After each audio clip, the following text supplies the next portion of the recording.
Hi, I'm Clifton Warren, and welcome to the Top Producer Podcast, Diversity and Inclusion. You see these two words everywhere. Companies and government agencies are continually promoting their diversity and inclusion programs. There's workshops being held. And for large organizations, the government departments, this is important. When you run your own business, you're self-employed, or in sales responsible for a client portfolio, diversity and inclusion are not optional, they are mandatory. When you look at the history of selling, some of the greats out there in selling, the one thing that you notice is that they served everyone. They didn't worry about diversity and inclusion. They served everyone. As the great John Savage once said, "You serve the masses and eat with the classes." And so you want to make sure that as a professional that you have your own house in order when it comes to diversity and inclusion. In other words, you do it, you practice, you walk the talk, you practice what you preach. So here are some steps to think about and consider to make sure you have a diversity and inclusion ethic that's going to serve you and everyone else you come associated with. First one's ego. Park your ego. When you meet a prospective client or anyone, park your ego because it's about them, not about you. Learn about them. Learn about their personal interests. Learn about their family, things they're interested in. Because the more you know about them, the more options you're able to serve them and be of service. Number 2, read widely.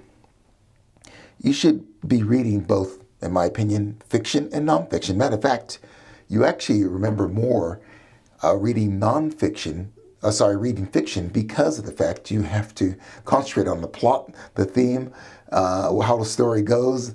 And if you put the book down, you got to be able to pick it up again. Whereas nonfiction, you can skim it, but you want to read widely.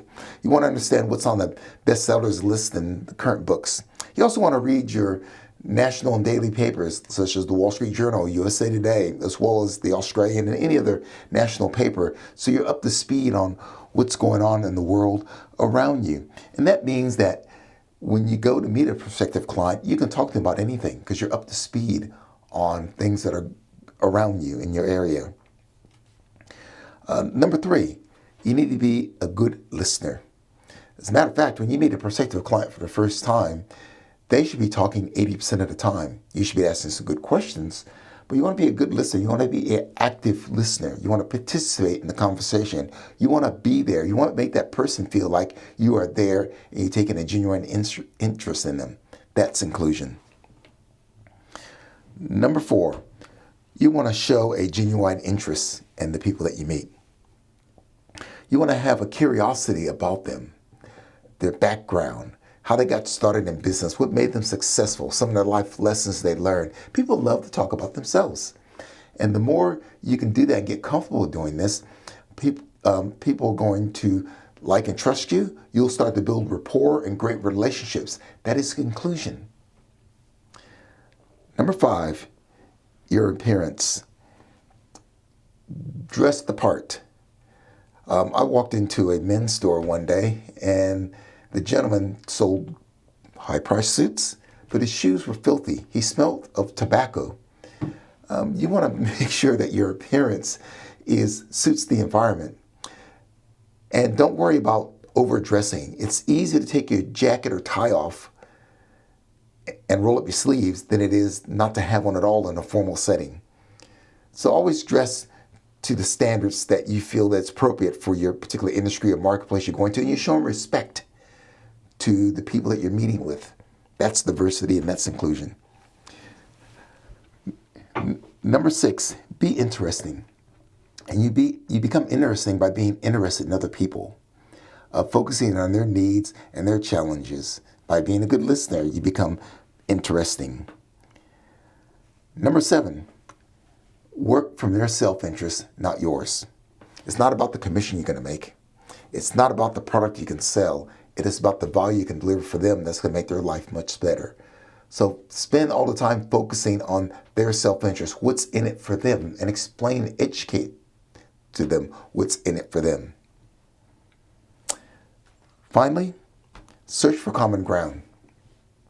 When you're meeting a prospect, no matter who they are, there's always going to be something we have in common with them. That's why we ask good questions. That's why we have that curiosity. And you'll find something. You know, I've been living out here in this part of the world, the Southern Hemisphere, for quite a few years. And whilst I didn't grow up here, I generally know